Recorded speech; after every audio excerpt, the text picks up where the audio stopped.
Sergio y Daniel, gracias por este ratito. Daniel, primero, la ebullición social del miércoles, con múltiples marchas en la 9 de julio, etc.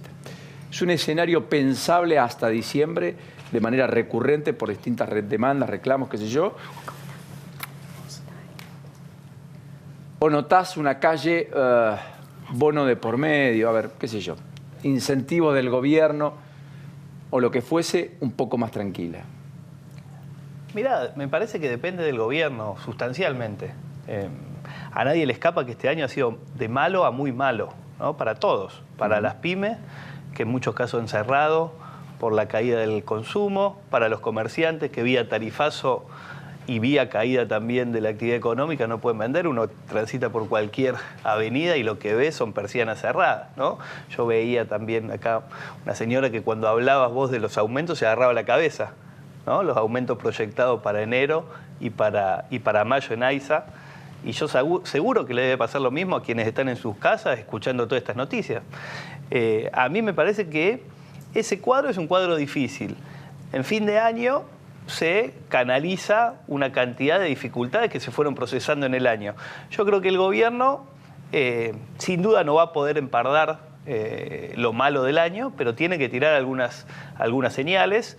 Yo creo que son insuficientes, pero me parece que con algunas medidas, más alguna instancia de diálogo, debemos tener algún grado de responsabilidad porque la situación está al borde, digamos, ¿no? Esto está todo muy... Así como pasa con el escenario de la crisis energética, que cualquier cosa puede disparar un escenario, digamos, de catástrofe, en lo social estamos igual.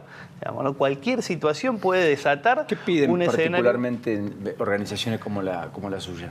Nosotros creemos que... Nosotros lo que pedíamos esencialmente era que en el presupuesto se incorpore la emergencia alimentaria. Sí, eso quedó afuera. Eso nos parecía que era una señal importante porque el problema es que hoy se instaló el hambre en los barrios, que es un dato que no es... nosotros fuimos muy críticos del kirchnerismo y señalamos los déficits en materia de incorporación y de inclusión que fue tapada, que fue negada y que no resolvió los problemas cuando tenían posibilidades. Ahora, nunca... En los 12 años se vivió este nivel de hambre que hoy se instaló en el país. Es decir, este gobierno, más allá de todas las cuestiones subjetivas que pueda haber, agarró un país que lo dejó mucho peor. Y en términos sociales eso es claro, basta recorrer los barrios. Entonces ese era un dato importante, ¿no? Que no se instalen problemas más profundos en términos de pobreza. No lo han hecho, vamos a tener un año muy complejo. En parte el fin de año va a ser difícil. Nosotros creemos que tienen que haber medidas mínimas, digamos, bono de fin de año, aumento a partir del incremento enorme que ha habido. Una familia humilde gasta esencialmente sus ingresos en alimentos. El alimento es lo que más aumentó por sobre el 50%. La canasta básica aumentó un 53% a lo largo del año. Y los aumentos de las distintas asignaciones rondan el 25, 20, es decir, la caída en el poder adquisitivo es significativo, que es similar a la caída de los sectores medios, es similar a las dificultades que hoy tienen las pymes para pagar ese mismo bono y es similar a las dificultades que tienen los comercios para pagar los impuestos. Entonces, todo ese cuadro me parece que es muy complejo y hoy el gobierno, hoy estamos todos ya no con el agua al cuello, estamos tapados. Estamos teniendo unos minutos para que se nos acabe el oxígeno. El gobierno tiene que poner un banquito para que el agua no llegue al cuello. Eso es la gráfico, digamos, para graficarlo de alguna forma. Sergio. Sí, la verdad que está muy mal. Incluso hoy desayunaba con un empresario pyme conocido y me decía, mira, nosotros creemos que el mercado interno es lo que levanta el sector, pero no sé cómo vamos a hacer para pagar el bono, que lo quieren pagar, pero no saben cómo. Así que la situación es gravísima por todos los costados. Es el único lugar en donde sube el dólar, sube la nafta, baja el dólar, sube la nafta. En Argentina tiene una cantidad de locuras que el gobierno permite que ocurra y empujan, que hace que vos tengas 2 o 3 grandes sectores en estos 3 años que ganaron fortuna, habiéndole dado un país destruido, sin un dólar en el Banco Central, para complementar lo que dijiste antes, y al mismo tiempo una caída de una clase media y una clase baja aún más de como estaba, ¿no? Es decir, hay un empobrecimiento general de la población. Pero sobre todo hay un debate que no se está dando, que la única manera de resolver en la Argentina pobreza y clase media es con producción. Esta es la apuesta que el gobierno no está haciendo. Es decir, no está apostando ahí, no está de sus aumentos, de su manera de ver la economía que disentimos, de que necesita que el sector energético tenga tarifas altas, de que necesita que el sector financiero esté libre, que ha sido costosísimo para Argentina ese tipo de decisiones. No lo complementa con, bueno, pero el sector productivo yo lo cuido, no le aplico las tarifas. Hoy respecto a eso no quiero pasar por alto. Hoy el Banco Central toma una primera medida para obturar que el capital golondrina que eventualmente llegue haga el famoso crown down, ¿no? Sí. Es decir, viene, deja dólares, los pasa a pesos, invierten pesos tasas. y después vuelve al dólar y compra más dólares de los que tenía, rápidamente hace una ventaja sustancial. Le imprimió el Banco Central de San Lery, que está terminando la gira por China después de consolidar una ampliación del swap con China de 8.700 millones de dólares, que está volviendo, en realidad, está yendo a Europa primero y luego va a volver a la Argentina. Decía, tomó la decisión el Banco Central de que haya más nivel de encaje en los bancos, es decir, que ese capital golondrina, a medida que lo dejen más tiempo, tiene menos encaje, que lo dejan poco tiempo, un nivel de encaje más alto, etcétera, para intentar obturar esto y que no sea tan rentable. Da la sensación que empezó a tener más ortodoxia, ¿no? Sí, sí. Y que empieza a mirar un poco más la tasa y no tanto el dólar, que hoy está casi en la línea de flotación abajo, digamos. Y se da cuenta de que se los llevó puestos a ellos, digamos. Este es el problema. Es que con tasa del 67% no hay crédito hipotecario. Para abajo ese es el problema. Es decir, si el gobierno dijese, por ejemplo, bono, que para mí es necesario, bono, pero las pymes pueden sacar crédito a tasa de cero en los bancos oficiales. No hay crédito. Los bancos oficiales están en la tómbola también. El Banco Ciudad viene ganando fortuna de las LEBACs. Es decir, el propio Estado es parte de esta tómbola. Esta es la locura o el comportamiento estadual al que hemos llegado. ¿Cómo contienen las organizaciones sociales? Yo creo que... ¿Cómo es tu tarea? Vamos a ponerlo en blanco, Daniel. ¿Cómo es tu tarea? ¿Qué es lo que vos haces en el día a día? Nosotros sostenemos hoy esencialmente cerca de 600, 700 comedores y merenderos en la provincia de Buenos Aires, otro tanto en todo el país. ¿Y eso es parte de lo que asigna Desarrollo Social? Una parte minoritaria más el complemento y estirar esa comida con ayuda, solidaridad, los comerciantes, digamos, la magia que hacen miles de mujeres en los barrios que sostienen esos espacios con mucho amor, digamos, con mucho cariño, con mucho esfuerzo, poniendo de su bolsillo para que los chicos puedan comer. Eso es complementario a lo que hacen en los colegios. Sí, absolutamente. Los chicos salen del colegio y van al merendero en muchos casos. En muchos casos hay comedores a la noche donde se entregan viandas. En otros casos están abiertos los fines de semana cuando las escuelas están cerradas. En muchos casos hay chicos que al mediodía que no comen en la escuela, que funcionan distintos comedores comunitarios, que tienen distintas cantidades de chicos que concurren y distintos niveles de desarrollo, ¿no? Hay algunos que son incipientes, otros que hacen muchos años y que están consolidados, pero lo que es verdad es que donde vos vayas hace falta y los vecinos te plantean la necesidad de un comedor. ¿Siente que algún sector del gobierno le está queriendo apuntar a ustedes por el costo de intermediación, así lo denominan, o por financiar a las organizaciones sociales que igual nos cortan, etcétera?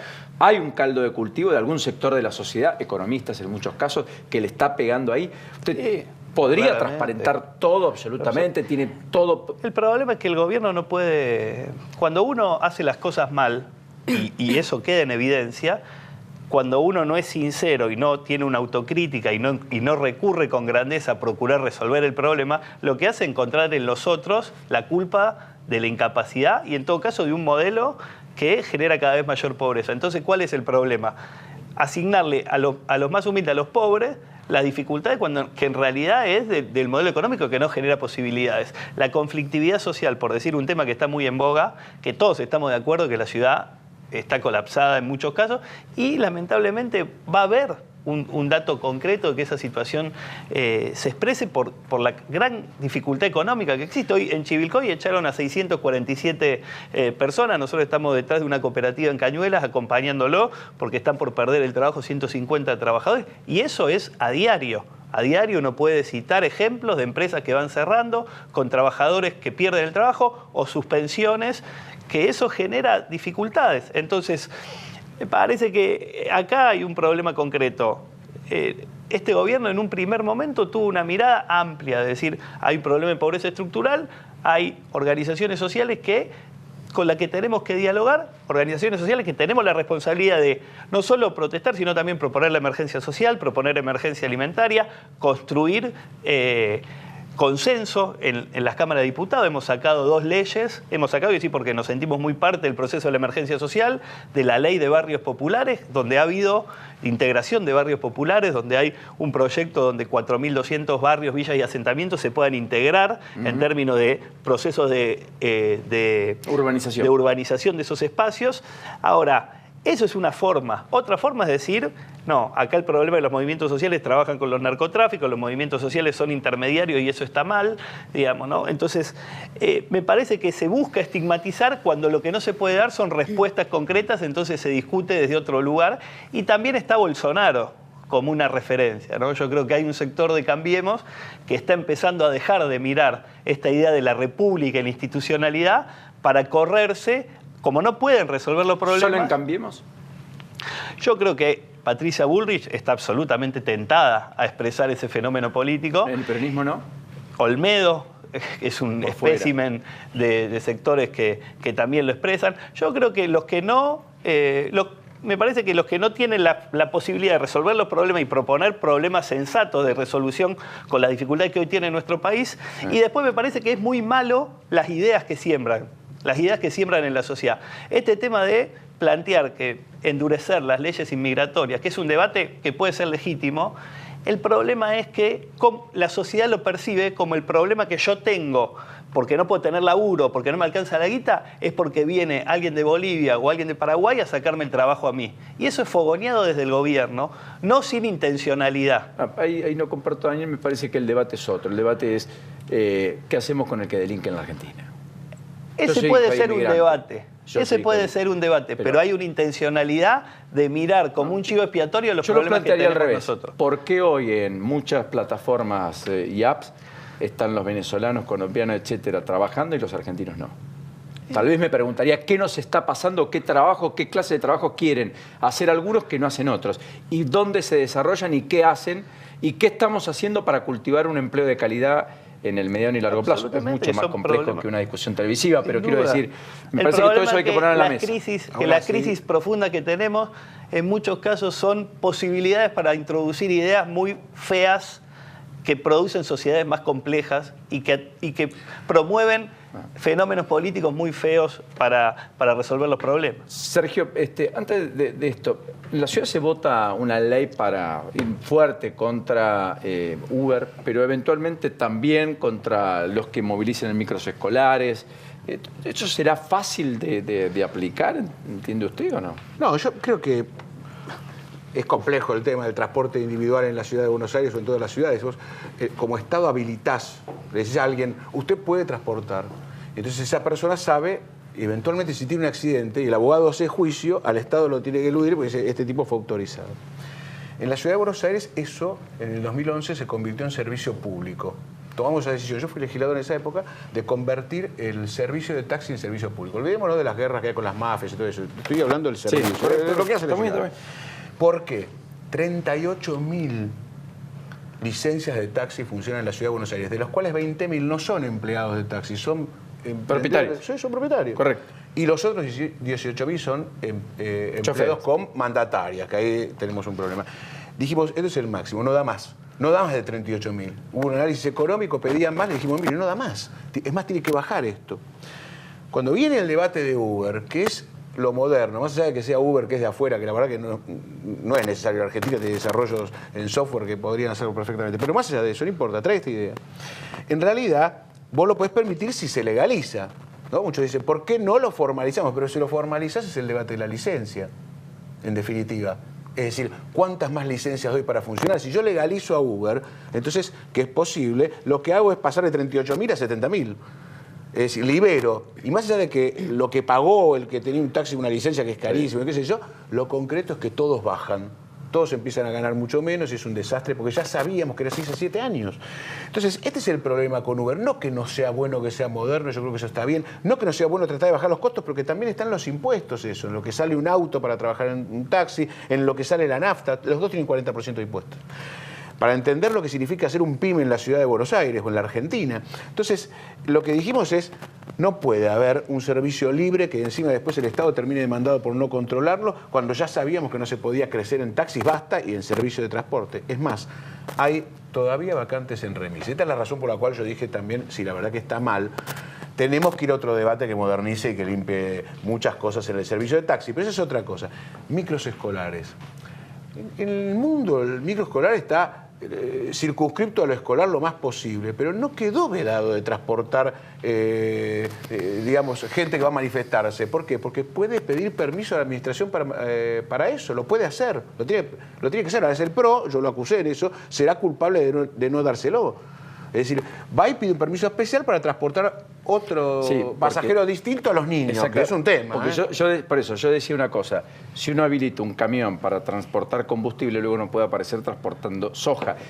Y viceversa. Entonces, vos das una habilitación para determinada cosa. No es lo mismo manejar un transporte público de menores, efectivamente, que un transporte... Pero también pasa con los que van a la cancha. También van a tener que actuar ahí y van a tener que comprarse el problema con las barras, enfrentar a las barras. Definitivamente la política va a tener que hacer eso. Tienen que pedir un permiso especial. Tienen que pedir un permiso para transportar a alguien diferente al que originalmente se le dio el permiso. Hacía un poquito de calor, ¿no? Calor, de verdad que hace calor el viernes. Y es verdad que entramos en zona de riesgo con este calor, ¿no? La energía eléctrica, ¿no? Con los grandes ganadores de esta época que fueron las empresas, no sé si mejoró, yo creo que no. Vamos a tener una crisis. Los tenemos que ver este verano. No tienen excusa, es este verano. Eran 2 años de emergencia, pasaron. Pasaron y le dimos las tarifas. Las inversiones se debieron haber hecho. Por eso, el servicio tiene que notarse. De lo contrario, a de Troya. Olvídate. Déjame que te agregue una sola. De las que vos dijiste que es última, muy última. La del agua no tiene explicación. Yo digo a todas las audiencias, te dicen, no, pero así invertimos en el que no tiene agua, eso lo tienen que hacer los gobiernos, no el usuario. El usuario, no puede todo el usuario que logró tener el agua pagarle el agua al otro con más tarifa. Este es un disparate, además no es como la energía un bien escaso. Estamos arriba del Puelche, que es el acuífero más grande de la Argentina, sobra el agua. ¿Cómo hacemos para reventar cabeza con el agua? No lo entiendo. Lo que pasa es que deberíamos gastar la plata en otra cosa en lugar de gastarla en la que la gastamos. Y ahí tenemos todo el debate del presupuesto y ahí viene todo el debate de la cultura argentina y ahí viene el porqué en el conurbano, el corazón más, en todo caso, popular de la Argentina, en nombre de los pobres hemos generado poblaciones cerca de las villas, sin condiciones elementales, sin servicios básicos y todo lo demás. Gracias a los 12, como siempre.